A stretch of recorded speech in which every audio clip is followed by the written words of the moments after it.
Mereka, wong cilik itu bukanlah kalah, hanya menitipkan rahasia penderitaan, tempat tersimpannya harapan akan masa depan di negeri yang indah, yang gemah, loh jinawi Indonesia Raya yang kita cintai. Tidak yakin akan hal itu, tidak yakin akan hal itu hanya karena manusianya sudah mulai lupa diri. Siapa yang mau insaf? Siapa yang mau insaf? Saya merinding dengar pidato Bu Megawati kemarin malam dalam acara Rakornas.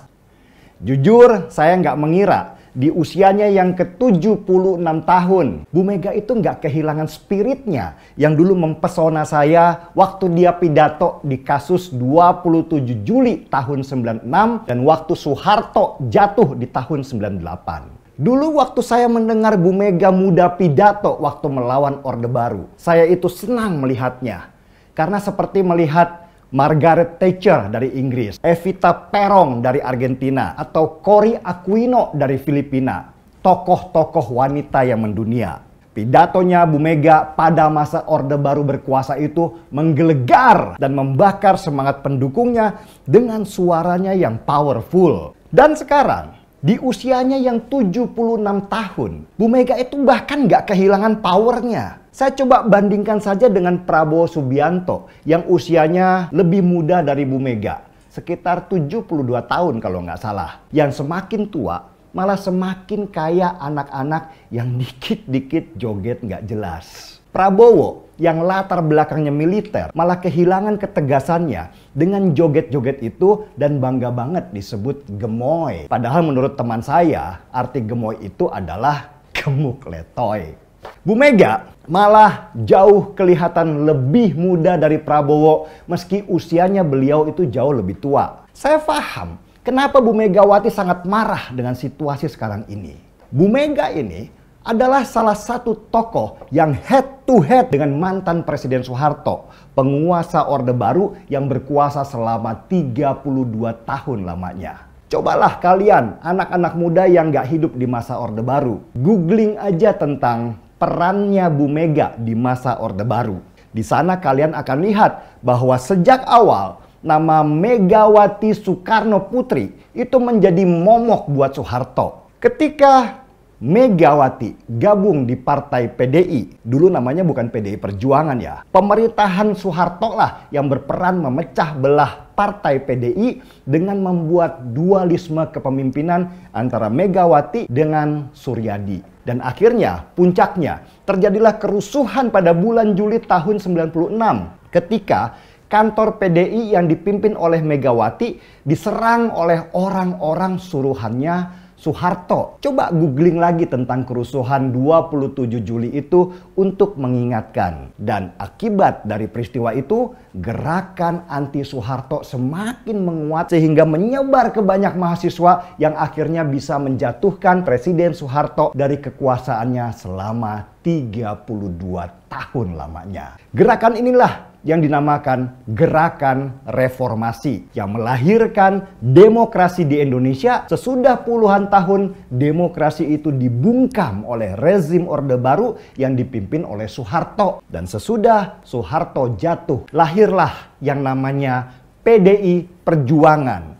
Partai besar yang kita kenal sekarang. Kisah perjuangan Megawati Soekarno Putri melawan rezim penguasa yang kuat dan besar bernama Orde Baru itu menjadi bagian dari sejarah Indonesia. Kita bebas bicara sekarang. Itu karena perlawanan luar biasa terhadap rezim Orde Baru di mana Bu Megawati adalah salah satu tokoh yang berada di garis depan melawan mereka semua. Kalian-kalian yang selalu mengejek Bu Mega sebagai nenek-nenek seharusnya mulai baca sejarah perlawanan Mega melawan Soeharto selama beberapa tahun. Dan saya yakin kalian pasti akan kagum. Jadi pantas saja ketika Bu Megawati menemukan tanda-tanda bahwa Neo Orde Baru akan bangkit lagi, dia keluar dari kandang bantengnya dan mulai memimpin perlawanan. Tanda-tanda bangkitnya Orde Baru, rezim yang dulu dilawan oleh Bu Mega, mulai terlihat ketika pemerintahan yang sekarang memakai cara-cara yang sama dalam membungkam demokrasi. Tanda-tandanya itu mirip banget.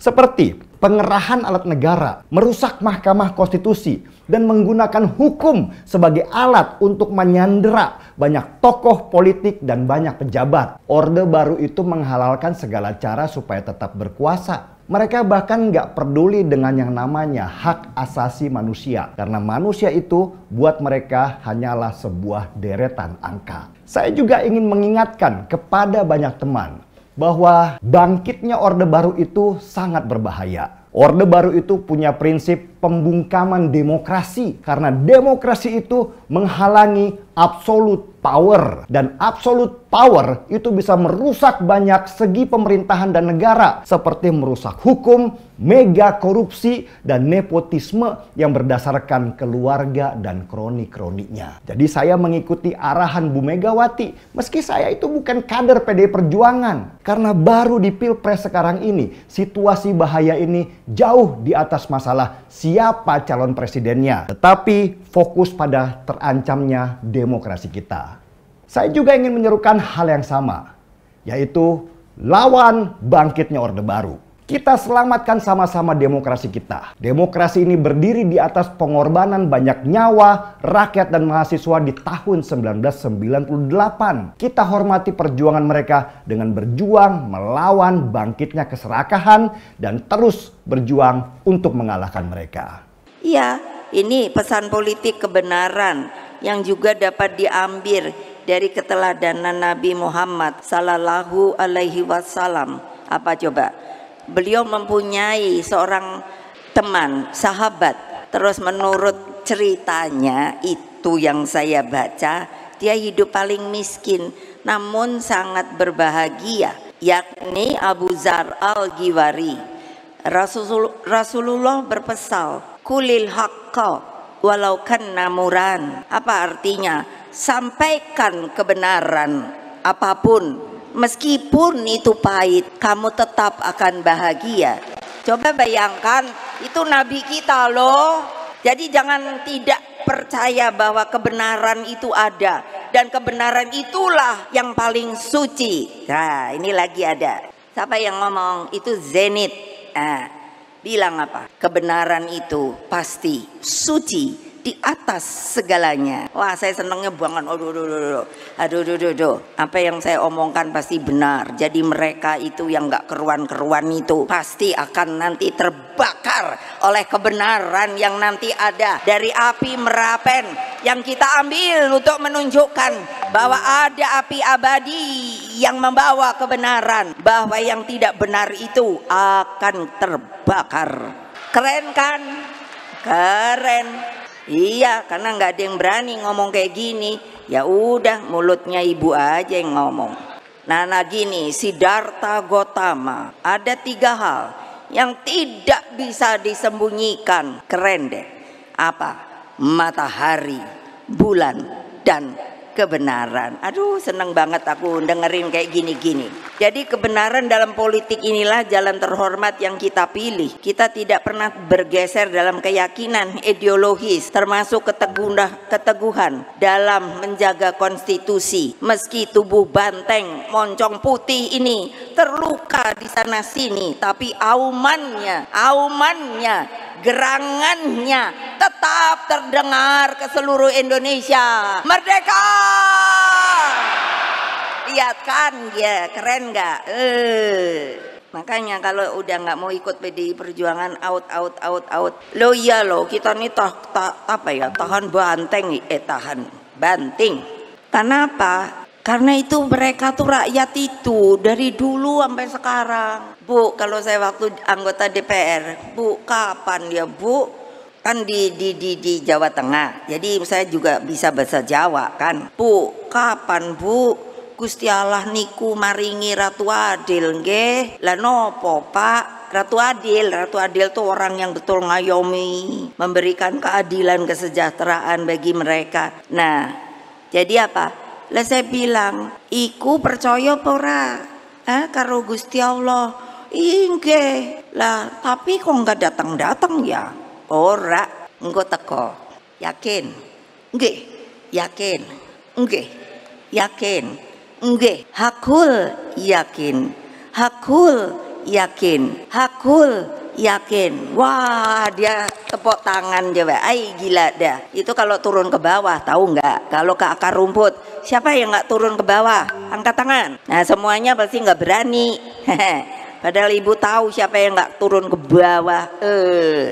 Udah bilang sama Hasto, ini mestinya yang nggak turun ke bawah ini pecatin aja toh. Masih banyak mereka yang mau ikut sama PDI Perjuangan. Nah ini lagi, ini bayangin Pak Dr. Sindunata, aku baca aja, hebat banget. Ia hanya mau orang mengerti, harapannya adalah matahari dan jagonya adalah penderitaannya sendiri. Ia percaya Ratu Adilnya tak lain hanyalah manunggalnya penderitaan dan harapan. Laksana manunggaling kawula lan Gusti. Mereka wong cilik itu bukanlah kalah. Mereka hanya menitipkan rahasia penderitaan, tempat tersimpannya harapan akan masa depan di negeri yang indah, yang gemah, loh jinawi Indonesia Raya yang kita cintai. Tidak yakin akan hal itu, tidak yakin akan hal itu hanya karena manusia-manusianya sudah mulai lupa diri. Ayo, siapa yang mau insaf? Siapa yang mau insaf? Good morning, Mr. Mas. Good to see you again, and thank you for being a speaker at the 10th World Water Forum. Saya itu agak geli gimana gitu melihat foto yang lagi viral di media sosial, di mana para menteri kita berfoto sebagai latar belakang dari Elon Musk, pengusaha asal Amerika. Para menteri kita seperti bangga berfoto rame-rame dengan Elon Musk yang pernah membeli media sosial bernama Twitter seharga lebih dari 300 triliun rupiah. Sulit sekali bicara kewibawaan negeri ini di sana, di hadapan seorang pengusaha yang jumlah kekayaannya hampir setara dengan nilai APBN negeri kita setahun. Elon Musk masih jadi mimpi indah pemerintah Indonesia. Dia dapat perlakuan spesial. Kantornya didatangi presiden. Kehadirannya di Bali disambut menteri. Dan sebenarnya keramah tamahan pemerintah kita itu ada kepentingan supaya Elon Musk mau berinvestasi di Indonesia. Di tengah melemahnya nilai mata uang rupiah terhadap dolar yang sekarang nilainya sudah mencapai Rp16.000 per $1 Amerika. Indonesia butuh tongkat ajaib supaya rupiah nggak terus melemah. Salah satunya dengan bisa menggait Elon Musk sangat besar. Kalau dia berhasil digait untuk investasi di sebuah negara, maka kepercayaan investor asing itu pasti akan meningkat di negara itu. Dengan dampak derasnya arus investasi yang masuk, maka mata uang di negara itu akan menguat. Itu yang diharapkan oleh Indonesia. Tetapi sayangnya negeri kita sama sekali tidak berusaha membangun kepercayaan kepada para investor luar. Infrastruktur yang lemah, perizinan yang rumit, korupsi yang luar biasa, suap menyuap yang sudah jadi budaya, tenaga kerja yang juga tidak murah. Ditambah suhu politik yang tidak stabil membuat banyak investor asing malas berinvestasi di sini. CEO Tesla Inc. sekaligus SpaceX Elon Musk akhirnya angkat suara soal rencana investasi pengembangan industri kendaraan listrik atau electric vehicle atau EV di dalam negeri. Kendati belum memberikan kejelasan terkait masuknya merek mobil listrik Tesla, ia mengungkapkan bahwa ada potensi anak usaha lainnya yang bergerak pada bidang sama untuk datang ke Indonesia. Dalam jangka panjang, kemungkinan besar kita akan berinvestasi di Indonesia. Tetapi pengumuman hari ini adalah tentang Starlink, kata Elon dalam sesi konferensi pers pada peresmian Starlink yang disiarkan secara langsung di Kompas TV pada Minggu 19 Mei 2024. Jadi sangat mungkin bahwa perusahaan saya akan berinvestasi di Indonesia di masa depan. Lanjutnya, setelah itu, Elon memfokuskan pembicaraan mengenai Starlink, suatu layanan konektivitas bandwidth tinggi yang membantu keterjangkauan internet bagi seluruh wilayah. Pasalnya, menurutnya, kehadiran internet sangat mempermudah kehidupan seseorang. Dalam tahap awal ini, sudah terlaksana di Puskesmas Pembantu, Desa Sumerta Kelot, Denpasar, Bali. Seperti yang saya sebutkan, kami benar-benar memfokuskan acara ini pada Starlink dan manfaat yang dapat diberikan oleh konektivitas bandwidth tinggi ke pulau-pulau terpencil dan komunitas terpencil, kata dia. Jika Anda memiliki barang atau jasa yang ingin Anda jual kepada dunia, meskipun Anda berada di desa terpencil, kini Anda dapat melakukannya dengan koneksi internet. Ucapnya lagi. Menteri Koordinator Bidang Kemaritiman dan Investasi Luhut Binsar Panjaitan menyambut kedatangan pendiri Tesla dan SpaceX Elon Musk di Bali pada Minggu 19 Mei 2024. Sebelumnya, Menko Bidang Kemaritiman dan Investasi atau Menko Marves, Luhut Binsar Panjaitan menyebut pemerintah tidak lagi menunggu kepastian investasi perusahaan milik Elon Musk, Tesla, karena sudah ada investasi dari BYD. Perusahaan kendaraan listrik asal Cina itu resmi berinvestasi di Indonesia dengan nilai 1,3 miliar dolar AS atau setara dengan 20,3 triliun rupiah. Kita sudah ada investasi dengan BYD kok. BYD juga bagus, enggak jelek. Kalau Tesla mau datang silahkan. Kalau dia enggak mau datang silahkan, kata dia belum lama ini. Luhut melanjutkan, Tesla akan bekerja sama dengan salah satu produsen nikel di Indonesia, PT Vel Indonesia Tbk atau Inco, untuk menyediakan pasokan bahan baku. Namun, kini belum ada informasi lebih jauh produknya apa.